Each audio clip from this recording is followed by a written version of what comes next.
त्रिपुरारी पौर्णिमेच्या शुभप्रसंगी कोल्हापूरच्या पंचगंगा नदीघाटावर दैवी प्रकाशाचा झळाळता सोहळा अनुभवायला मिळाला। शिवमुद्रा प्रतिष्ठानतर्फे आयोजित या भव्य दीपोत्सवात तब्बल 51,000 पणत्या प्रज्वलित करण्यात आल्या।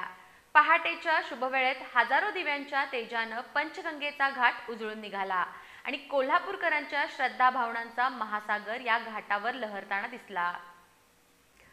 कोल्हापूरच्या पंचगंगा घाटावर आज त्रिपुरारी पौर्णिमेनिमित्त दैवी आणि भक्तिमय वातावरण निर्माण झालं।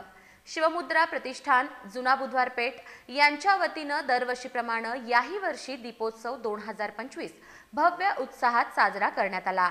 पहाटे 3:30 वाजता मान्यवरांच्या उपस्थितीत प्रथम दीप प्रज्वलन करून या दिव्य सोहळ्याची सुरुवात झाली। क्षणार्धातच घाट परिसर 51,000 पणत्यांच्या प्रकाशानं उजळून निघाला आणि पंचगंगेचा किनारा तेजोमय तेजानं न्हाऊन गेला।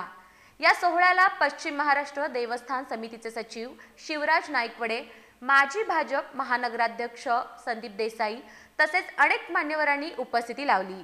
दीपोत्सवाच्या पूर्वसंध्येला मंगळवारी रात्री विविध सांस्कृतिक कार्यक्रमाचं आयोजन करण्यात आलं होतं। रांगोळ्यांचं प्रदर्शन, कराओके सादरीकरण, भक्तिगीतांचा कार्यक्रम आणि रंगीत रोषणाई यामुळे परिसर उत्सवी वातावरणानं नटला होता।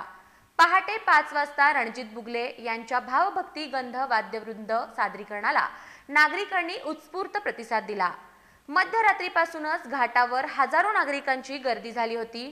पौर्णिमेच्या चंद्रप्रकाशात हजारो पंत्या लुकलुकू लागल्या आणि पंचगंगा घाटानं जणू स्वर्गीय रूप धारण केलं। दैवी तेज, भक्तिभाव आणि कोल्हापूरकरांच्या श्रद्धेनं सजलेला हा दीपोत्सव शहराच्या संस्कृतीचा दीप अधिकच तेजाळवून गेला।